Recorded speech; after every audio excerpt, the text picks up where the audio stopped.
Hello बच्चों, स्वागत है आपका अपने चैनल वाईफाई गुरुजी में। और आज हम बायो के फर्स्ट चैप्टर की वीडियो लेकर आए हैं जिसमें कि आपके इम्पोर्टेंट क्वेश्चंस हैं। और ये 5 क्वेश्चंस की वीडियो होगी जो कि आपके एग्ज़ाम में मैक्सिमम आते ही हैं, और इसे आप पूरा देखिएगा, बीच में छोड़ के नहीं जाइएगा, जिससे कि आप अच्छे नंबर ला सकें।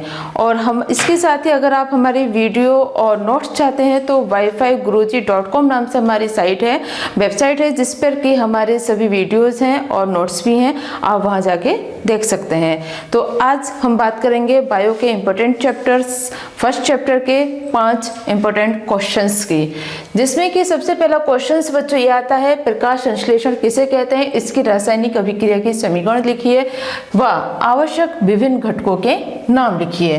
तो इसका आंसर क्या आएगा कि प्रकाश संश्लेषण, जो कि प्रकाश की उपस्थिति में जो क्रिया होती है, सनलाइट में जो क्रिया होती है, वह प्रकाश संश्लेषण कहलाता है।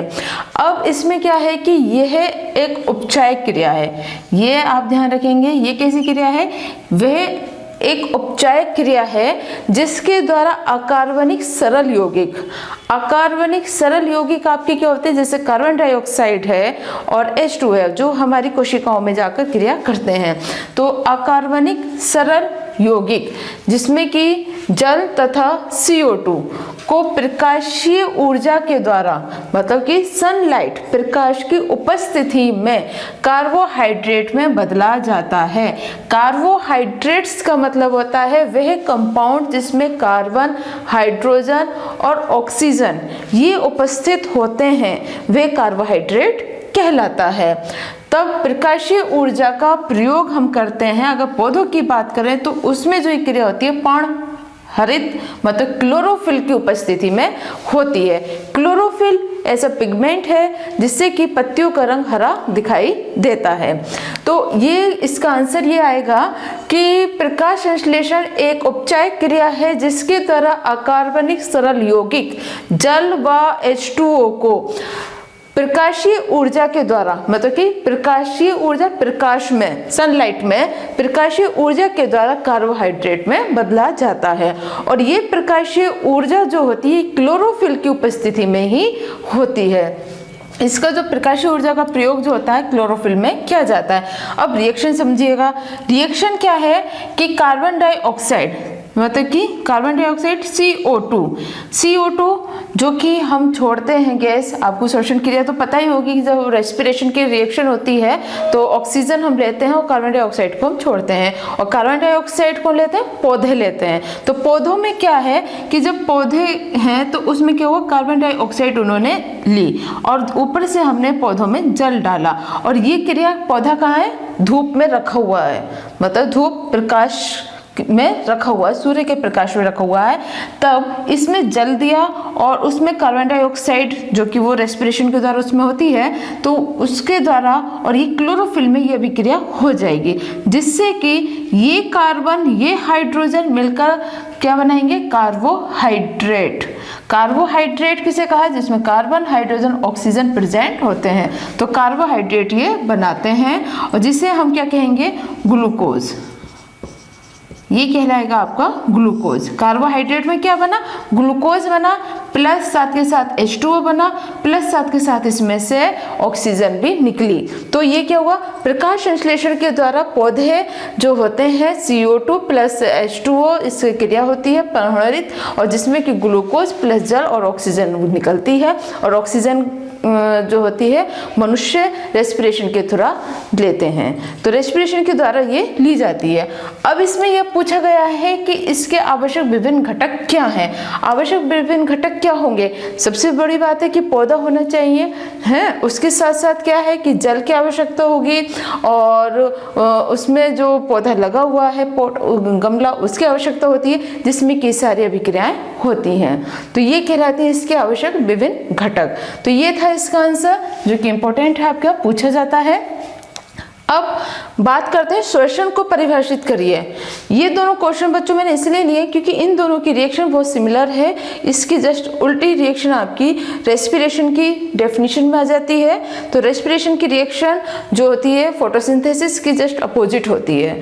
तो इसमें क्या है कि श्वसन को परिभाषित कीजिए। श्वसन क्या है? श्वसन की क्रिया क्या होती है कि वह रिएक्शन जिसमें कि हम ऑक्सीजन लेते हैं और कार्बन डाइऑक्साइड को छोड़ते हैं, वह क्रिया श्वसन की क्रिया कहलाती है। अब ये रिएक्शन होती कैसे है? तो श्वसन में क्या है कि कोशिकाओं के अंदर जो सेल्स हैं, जो कोशिकाएं हैं, उसके अंदर क्या होता है कि कार्बनिक यौगिक, जो कार्बनिक यौगिक जैसे कि ग्लूकोज है, जो हमने भोजन ग्रहण किया है, जो भी हमने खाना खाया है, तो उसमें जो कार्बनिक यौगिक प्रेजेंट है, ग्लूकोज है, तो ग्लूकोज का क्या हो जाता है? ऑक्सीकरण हो जाता है। उसमें ऑक्सीकरण, क्योंकि जो हम रेस्पिरेशन हो रहे हैं, जो सांस ले रहे हैं, ऑक्सीजन हमारी बॉडी में एंटर कर रही है, तो वो खाने को ग्लूकोज को ऑक्सीडाइज्ड कर देती है, मतलब कि उसका ऑक्सीकरण कर देती है, जिससे कि हमें एनर्जी मिलेगी, साथ के साथ में उसमें से कार्बन डाइऑक्साइड भी रिलीज हो जाएगी।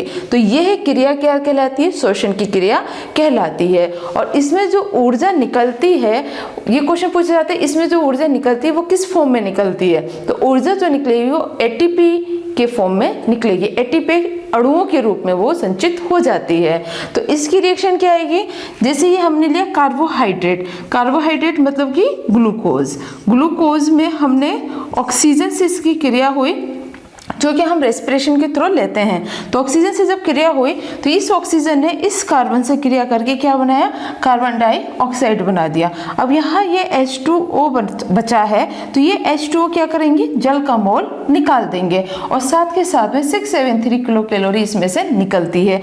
और ये ऊर्जा जो निकलती है ये एटीपी अणुओं के रूप में संचित रहती है। तो इस तरीके से आप इसे तैयार कर लेंगे।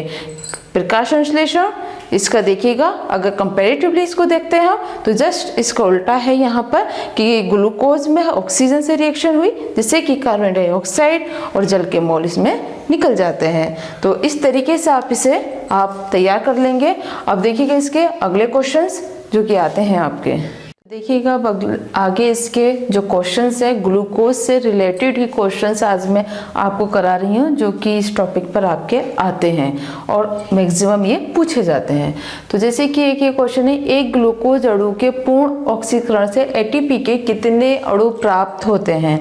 तो इसका आंसर क्या आएगा कि जब वो एक अणु, मतलब कि एक अणु किसका है? ग्लूकोज का, जब पूरी तरीके से ऑक्सीकृत हो जाता है, तब उसमें से जो ऊर्जा निकलती है एटीपी के रूप में, वह निकलती है 38 एटीपी, मतलब कि 38 एटीपी अणु बनते हैं उसमें।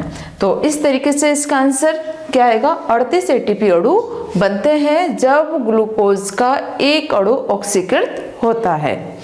अब अगला क्वेश्चन है आपका कि एटीपी एडीपी का पूरा नाम लिखिए, लेकिन इसमें मैंने एक चीज और जोड़ी है, एएमपी, एएमपी का भी पूरा नाम लिखिए। एटीपी क्या है?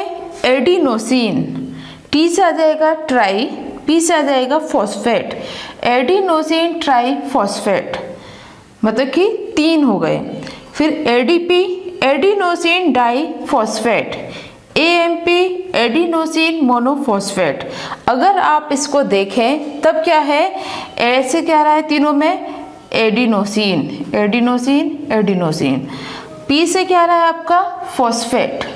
चेंज कहाँ हो रहा है? टी से ट्राई, मतलब कि 3 फॉस्फेट के मोल, डी से डाई मतलब कि 2, एम से मोनो मतलब कि 1। इसमें क्या है कि जब एडिनोसिन के साथ फॉस्फेट के 3 मोल जुड़ते हैं तब हम उसे कहते हैं ट्राइफॉस्फेट, 2 मोल जुड़ेंगे तब इसे डाइफॉस्फेट कहेंगे, 1 मोल जुड़ेगा तब हम इसे मोनोफॉस्फेट कहेंगे। तो इस तरीके से आप इसका नाम याद रख लेंगे, ATP adenosine triphosphate, ADP adenosine diphosphate, AMP adenosine monophosphate. ठीक। अब अगला क्वेश्चन आपका आता है ये कि प्रकाश संश्लेषण के लिए आवश्यक कच्ची सामग्री पौधे कहाँ से प्राप्त करते हैं। मतलब क्या है कि प्रकाश संश्लेषण जब होता है तो पौधों की जो कच्ची सामग्री है वो क्या क्या है और कहाँ से प्राप्त होती है। तो प्रकाश संश्लेषण के लिए कच्ची सामग्री कार्बन डाइऑक्साइड वायु से प्राप्त होती है। ठीक, वायु से आगे कार्बन डाइऑक्साइड जिसके द्वारा उसमें ऑक्सीकरण होगा। फिर सूर्य का प्रकाश, जब सूर्य निकलेगा सूर्य का प्रकाश से उसमें प्रकाश संश्लेषण क्रिया होगी। जल जो पौधों को दिया जाता है। अन्य खनिज लवण मृदा से, जिसमें पौधा, जिस मिट्टी में पौधा लगा हुआ है उससे वह अन्य खनिज लवण को प्राप्त कर लेगा। तो एक तरीके से आप अपने दिमाग में इमेजिनेशन करिएगा कि एक गमले में पौधा है, उस पौधे को हमने धूप में रखा है, तो धूप में रखने पर क्या है कि धूप से उसने क्या ले लिया, सूर्य का प्रकाश ले लिया। गमले में है तो मिट्टी भी है, तो मिट्टी से क्या हो गया, उसमें आपके खनिज लवण आ गए। और फिर पौधों को हम क्या देते हैं, जल देते हैं, तो उसमें क्या होगी, जल भी है। और कार्बन डाइऑक्साइड जो कि उसमें श्वसन की क्रिया के द्वारा होती है, जो कि वायु से लेता है, तो इसलिए ये इसकी कच्ची सामग्री हो गई। इस तरीके से आप याद रख लेंगे, कार्बन डाइऑक्साइड, सूर्य का प्रकाश, जल, अन्य खनिज लवण मृदा में। तो ये 5 इंपॉर्टेंट क्वेश्चंस थे आपके बायो के, जो कि ग्लूकोज से रिलेटेड थे। अब एक क्वेश्चन आपका ये भी बनता है कि जैसे कि कोई भी तालाब है, उस तालाब में अगर जलीय पौधे बहुत अधिक हैं तो उसमें बुलबुले क्यों उठते हैं, तो उसकी सतह पर बुलबुले कैसे आते हैं। तो उसका आंसर ये आएगा कि जो तालाब है, तालाब में जिस जगह पर जलीय पौधे अधिक हैं और उसमें जब प्रकाश संश्लेषण की क्रिया होगी तो प्रकाश संश्लेषण के द्वारा क्या होता है कि उसमें से ऑक्सीजन निकलेगी और वो ऑक्सीजन उसकी सतह पर आ जाते हैं, जो कि बुलबुले के रूप में होते हैं, और इसीलिए वहां पर बुलबुले उठते हैं। तो इस तरीके से इसका आंसर आप लिख देंगे। तो ग्लूकोज से रिलेटेड जो आपके इंपॉर्टेंट क्वेश्चंस थे वो आज आपको समझा दिए गए। अब अगली वीडियो में जो इस चैप्टर के और इंपॉर्टेंट क्वेश्चंस हैं वो आपको समझाएंगे। इसी तरीके से आप हमारे साथ वीडियो को देखते रहिए, पढ़ते रहिए और आगे बढ़ते रहिए।